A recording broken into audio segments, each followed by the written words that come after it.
Welcome to Cartoonist Kayfabe. My name is Ed Piskor. I'm Jim Rugg. Today we're going to be taking a look at the most brutal war comics in the history of the medium. But first, gotta appraise you guys of the Cartoonist Kayfabe Patreon. If you want to mitigate that kayfabe effect, you jump on there at our big support level.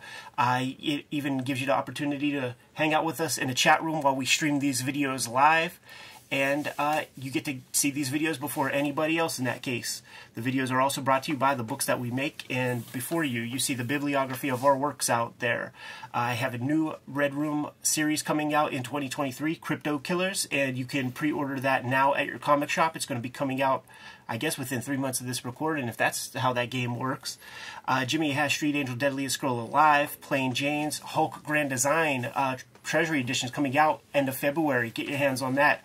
I have X-Men Grand Design and Hip Hop Family Tree celebrating its 10-year anniversary in 2023. Now that all that stuff is out of the way, we are going to crack open our Holy Scripture one more time, Jimmy. A Smithsonian Book of Comic Book Comics. The value of this book is that it's going to provide us an opportunity to talk about the John Stanleys and the Carl Barkses and look at the earliest Action Comics ones and Walt Kelly's, but in a consumable format that is widely circulated. You could get the Smithsonian Book of Comic Book Comics reasonably cheaply. If you're in the Kayfabe chat room, here's the cover, and they're getting the cheapest copies off the net if you don't have a copy yourself. But we'll be able to dig into these various creators and have some conversation and discourse, because any of these issues of Two-Fisted Tales or Frontline Combat that Harvey Kurtzman edited is ripe for the picking. And I'm sure eventually, keep this channel rocking long enough, we will start to cover a lot of that material. But we have two strips here we're going to look at. I absolutely love these war comics. Yeah. The first EC box set I bought was Two-Fisted Tales because of my love for this stuff. It was before we hit the record button with Dave Gibbons on the very first shoot interview. Could see, and that's the fun thing too, when you're in the studio with these guys and you can look behind their shoulder and you see their bookshelves, and like a red beacon, you could see those Russ Cochrans on people's shelves from a distance. And I said, I judge a cartoonist by the Russ Cochran EC reprints they have, and you gotta have the Kurtzmans. You know, the war books at least, but Mad, obviously. And he was like, you are correct. Yeah. So these are from various war comics that Kurtzman edited. Frontline Combat 4 is where Airburst first appears. And then we're going to look at another strip, Corpse on the Engine, which showed up in Two-Fisted Tales 25. Yeah, these are great because they are Kurtzman's finish also, yeah, which, his you know, a complete lot process. of those comics, he's writing and doing layouts, but not necessarily the finished art. I love his finished art, so it's cool to actually see that. And man, kudos to the editors of this book, because they really did. I mean, they nailed this. Yeah. For an early collection of like a survey of early comics history. They really did well. It's true. And there's good material up front to kind of give you context. Yes. And Kurtzman, the guy who did the most brutal war comics that stick with you forever, is also the spearhead of Mad Magazine. And it talks in the text about how that is a sort of consequence of... Mad is a consequence of doing these brutal war comics that are highly researched, yes, and laboriously constructed in terms, like, everything you see is kind of legit in terms of how things would be, how platoons would move, the vehicles of the time, and the jobs of each soldier. Like, he rigorously researched this to the point that he got jaundice from just spending too much time awake and in the library and doing the writing part. Stuff that's very much dashed over, certainly in the 1950s comic book medium, where it was just G.I. Joes running around doing crazy shit. He lobbied for a humor book that would be a little bit easier on the system, a little less research on the Constitution. It's unbelievable to think of his output. Yeah. So he's writing and doing layouts for a dozen of these short stories a month, like 2 issues of war comics and an issue of Mad. They're bi-monthly. Okay. So he's a little helpful. He's doing a book a month. Absolutely. He's doing one of these issues a month, so 4 stories, and sending those guys back to fix shit. Joe Kubert did one story for Kurtzman, and I asked him about it, and he was like, "Fuck that guy!" Like the amount of times that he sent me back, and even at the time, Joe Kubert was having PTSD of his Kurtzman time, because he picked up the what do you call it, man, the contract for like PS Magazine, whatever that turned into in the 2000s when I was there, and so he's doing this stuff for the military, you know, the thing that Will Eisner did World War II, and he's drawn fucking Sergeant Rock tanks and shit like that, and they're like, "No, man, like we don't have that. Like that ain't a tank. That's like a comic book tank. Like we have this." And it's a working tank. He had I forget what the fucking jobber kids, like he would identify like the best students and pay them, and I forget what his like license illustration, like his continuity studios type thing was, in the basement of the Kubert school, and all these guys were doing is doing the most technical drawing with compasses and circle templates and to get tank treads properly, and just real boring stuff. It's almost like super graphics. It might be like Infographics is the name of that LLC or whatever that he had. It's a secret. Like nobody knows that part of the Joe Kubert business. That's interesting. He should have got the infographics.com on that, and he might have been more valuable than any of the work he did. Yeah. One last note before we dive into the actual stories here, and I think it's in this intro. They talk a little bit about EC Comics and how some of the EC Comics, like the sci-fi stuff, for instance, weren't very successful. Yeah. But Gaines was such a believer in that stuff and liked that stuff so much, it's almost like the horror books would subsidize the less successful books. Yeah. But it was this attention to quality. Yes. It was almost a commitment to quality, which so rare in comics publishers, you know, and for reason. Like you have to maintain the bottom line if you're a publisher, or you're not in business. Yeah. But it was a guy who cared enough that it was like, we'll publish some of these books that aren't as successful because I just believe that they're quality and want them to exist. Still happens. I remember the very first SPX I went to, Kim Thompson, Gary Groth up there on stage, naming names of very legendary cartoonists who they published. I remember some of these and being heartbroken because they were guys I loved. Yeah, who don't sell a book, but you do it for the good of the culture. And I would say that comics is the last place where that's done. You know, if you're a musician, you better hit with your first thing, or else they're not going to fuck with you anymore. But comics, there's still leeway. Without further ado, let's jump into Airburst. And this feels controversial off the start, where you are not following around G.I. Joes, man. You're following rival army, Chinese, I believe. Yeah, communist soldiers and contemporary. This is 1952, man, and this is the Korean War that we're seeing here from the enemy's point of view. I dig, man. So they're getting fucking carpet bombed, essentially. We're following this small platoon as they are being killed one by one. 4 dudes left.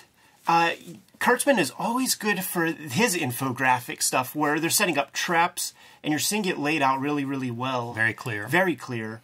You got 4 guys. You see the carpet bombing happening. As they advance to the camera, boom, that bomb goes off right above their heads, takes 2 dudes down.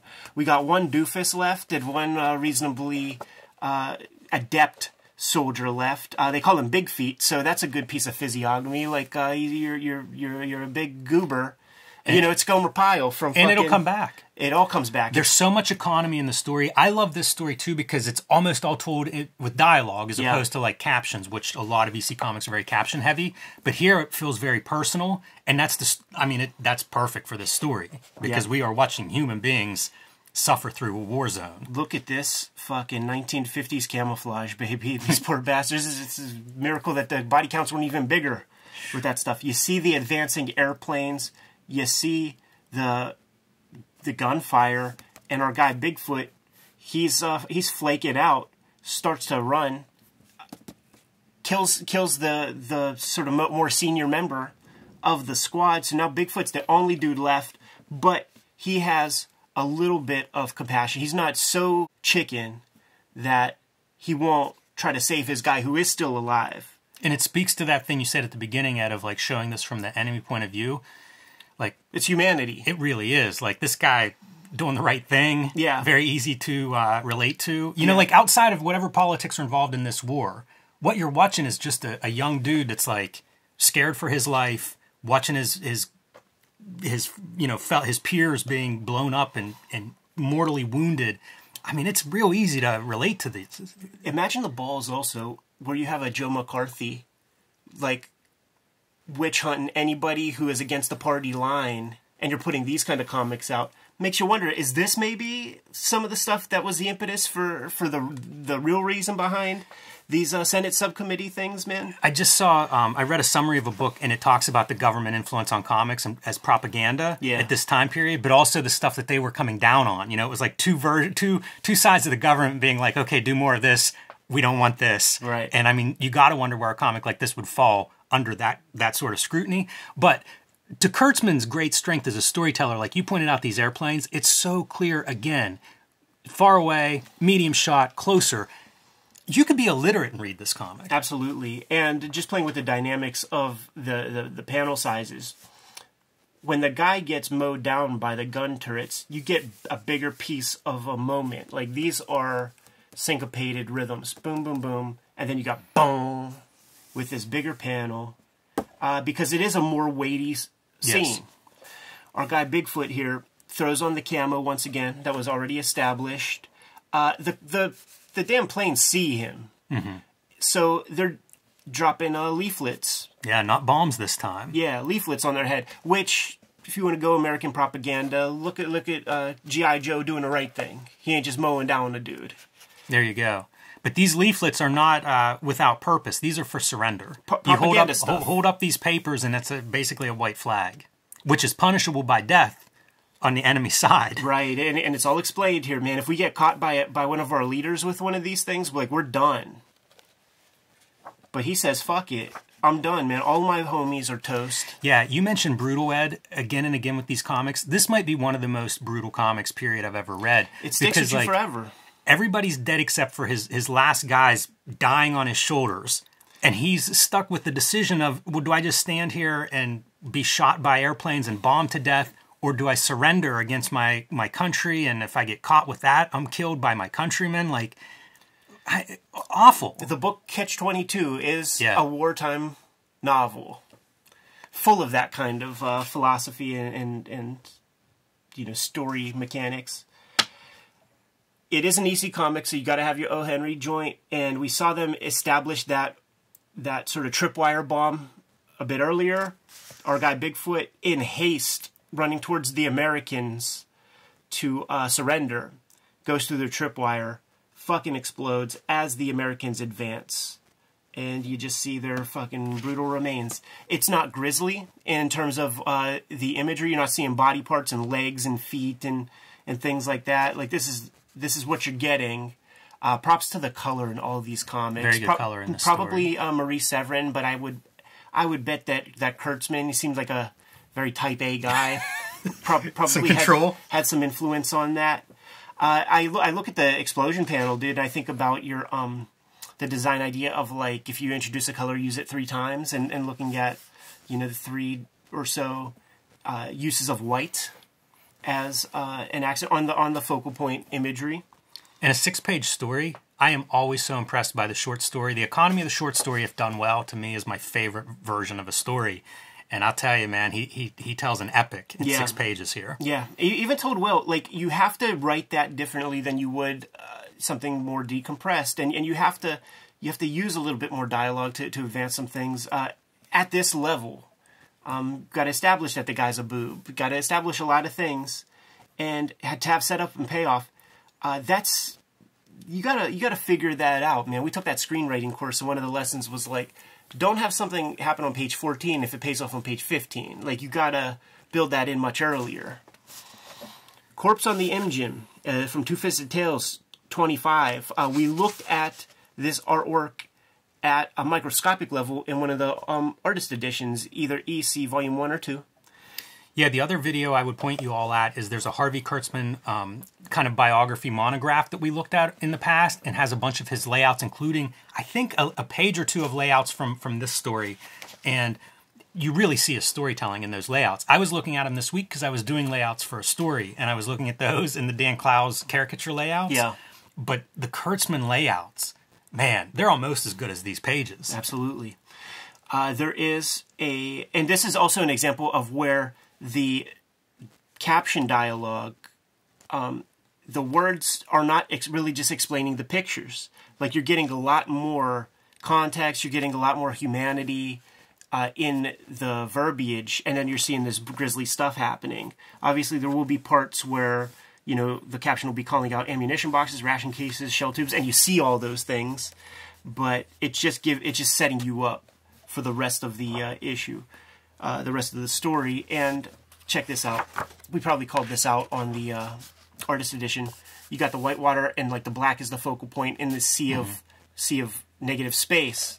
Flip the page, and the water is black, and you have this white object floating down the river that provides that focal point. There's frequently, like Robert McKee's story is a writing book that I've seen, you know, Bendis champions it like it's his Bible, and one of the things that McKee talks about is if a scene starts positive for one character, it should end negative for that character. Right. And I feel like this is the visual art equivalent of that. Like we went from white water, now we're flipping the page, or we're doing another 3-panel series of this. Now we go to the black art. So from a visual standpoint, it's almost like you're going back and forth on keep this interesting, don't repeat it, even though it's sort of a repetitive scene. Let's keep that in mind, man, because we have our guy who's doing okay. Like he's alive, he's got plenty of food, all that good stuff. He's watching his body, and he's you know, contemplating life, man. Like, how many bodies is this? He's wondering about the guy. Yeah. You know, this is a human fucking being.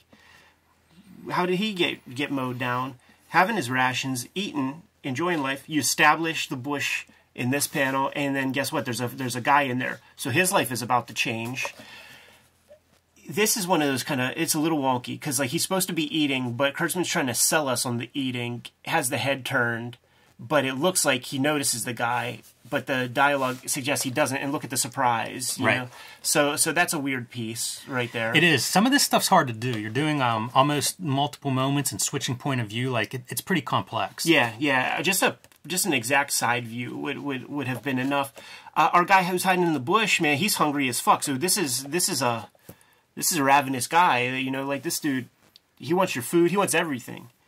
All that our GI can do is kick his rifle so that nobody has it, and they both are kind of at war. But I don't think they say, you know. I guess maybe it's Korean. Yeah, it'd be Korean or Chinese. I believe we're both involved in that conflict. Smacks our GI's gun hand. So now you're injured, and you don't have a weapon, but you got a bayonet, so it's that thing where it's the hopeful piece. I want to point out the color, because you mentioned it in the past, and I think these comics again and again are really well colored. Yeah. And when I say that, I'm talking about like how well depth is created, focal points. Totally. It's just very clear storytelling once again, and I think the coloring contributes to that. Oh, here's the piece. He pulls out the bayonet and then gets his hand jacked. Mm-hmm. So now you're without a weapon, and the advantage is with the other guy. Yeah, that big stick is definitely an advantage in these close combat. Yeah. So, it's reach. You know, when you see two boxers and they do arm length, the reach, this is what they're talking about. Yeah, man. But our guy just bites the bullet, lunges at the dude. They fall into that Imjim River as he holds the guy's head down, and he's just talking about, in the dialogue caption, he's talking about like what it was like to like dunk your friends in a swimming pool as kids, and just think of it in that way as you're destroying this guy. As the life goes out of our dude, it becomes just black. Mm-hmm. He talks about the blood and the bubbles and things, so like, you know, you could imagine that that's bloody water or something, and just it becomes just a sea of black. Less and less bubbles each panel. Kurtzman is very well known for and very good at these panel-to-panel moments like this. You know, he has 3 examples of the same kind of structure of the struggle, the submerging, second after second, and then you see those bubbles just going away. Just going away. I think he's also a great formalist, and whenever I see stuff like this where it's all black and it's ink, it's almost like, what are the elements that he has to play with? Yeah. And it is literally, it's ink or it's not ink, is what he's putting on the page. And to just basically take over those panels with black as we see this guy die, or we don't see him die. We see the black just fill the panels, and we interpret that as death. Pretty strong stuff, you know, and this is pre-comics code. Here's the other... Very restrained. Yeah, here's the other part of the story that is noteworthy. As our rival soldier, the body count is added to the river. There's yet another body floating down the river. In the dialogue, when he's kind of philosophizing about how one of these bodies, like how did this guy die? He's coming up with scenarios. Got carpet bombed, got shot down, yada yada. Could it have been close quarter combat, hand-to-hand combat? Oh, we don't do that anymore. He used the word remote control. It's a remote control war, and like if it was remote control then, what is it now? And then you realize, sure, these guys would think that stuff. They would probably have been around for some of the early 20th century wars and shit. And if you listen to stuff like, or if you read up on like Winston Churchill, that motherfucker was like fighting wars with like on horseback with like a saber. Mm-hmm. You know what I mean? Like he was a part of those kind of wars. So certainly a different type of war here. Absolutely gorgeous marks for like the submerged limbs. I think that's beautiful. Yeah, and it's real good. I mean, he's inventing this. This is completely abstract. It does not look like this at all in real life. Because we have the guys who do that. You know, you can look at an Otomo or something, or a Frazetta, and they will do an interesting magnification thing or something like that. It's total shorthand, but it's all you need. The lifelessness of that body is it doesn't just drift, but also like turns in the current. It's such a great, it's not stiff, but it feels totally lifeless. Yes. And I love as you get to the last panel, it's no longer identified as a body. It is literally like these marks. Yeah. You know, like it's really become this, as it's talked about in the beginning, yeah. It's just one more, it's cheap. Yes. You know? And you notice that bookend sequence, when you read Alan Moore interviews, where he talks about the importance of Kurtzman on like Watchmen storytelling, or just his storytelling in general, and then you realize that there are very many Alan Moore stories that are like this, that are bookended in this way. This is a little bit of the stuff that he's talking about. This is another hallmark for me of short stories. Because they're short, you can control every element. Like there's no extra element in a, I don't know, this might be an 8-pager, but there's no 6. room for extra. Wow, even more impressive. You know, it feels bigger. Yeah. You know, it feels bigger. Incredible, though. And again, love this Smithsonian book for like showing off stuff. If you got hold of this as a young kid before you had any How to Draw Comics or Robert McKee's story or any of this stuff, man, you could learn a lot from this book. It's all here, man. Smithsonian Book of Comic Book Comics. Not the last time we're going to look at it. Jimmy, if you're good to go, I'm good to go. Yep. Kayfabers, like, follow, subscribe to the YouTube channel. Hit the bell. We'll notify you when new vids are available. And if you are a King Kayfaber on our Patreon, you're watching this stream at this very moment and you're getting these videos before anybody else. Jimmy, tell the people what you have out there. Hulk Grand Design, coming to comic stores February 22nd. Pre-order it now because it is on the rise. Hit #1 bestseller on Amazon this past week, so those copies are going fast. Reserve yours if you haven't already. Street Angel, Deadliest Girl Alive, and Princess of Poverty. Pick those up now, as well as the Plain Janes, and you can join me on patreon.com/JimRugg, where you can see a lot more of my comics and art, and you can see the paintings I did last week. I did a big post on those, so join me there. Thank you. Red Room Crypto Killers 1 is being solicited in comic shops right now. Murder on the Dark Web for Fun and Profit is the name of the game. Each issue completely self-contained. There are 2 trade paperbacks out there in the wild as we speak. Antisocial Network and Trigger Warnings. Hip Hop Family Tree is the 10th. It's the 10-year anniversary of Hip Hop Family Tree. 4 volumes of that are out there. X-Men Grand Design. Grab all these books. You can read the serialized Red Room comics before they hit paper at my Patreon. All those links in my link tree in the description below this video. Jimmy, tell the people what else we have out there. Subscribe to the Cartoonist Kayfabe newsletter at the links below this video. You can also find Cartoonist Kayfabe t-shirts, merchandise, stickers, and lots more at our spread shop. That link is also below this video. Another great way to support the Cartoonist Kayfabe channel. Given those marching orders, will be on our way. Read more comics.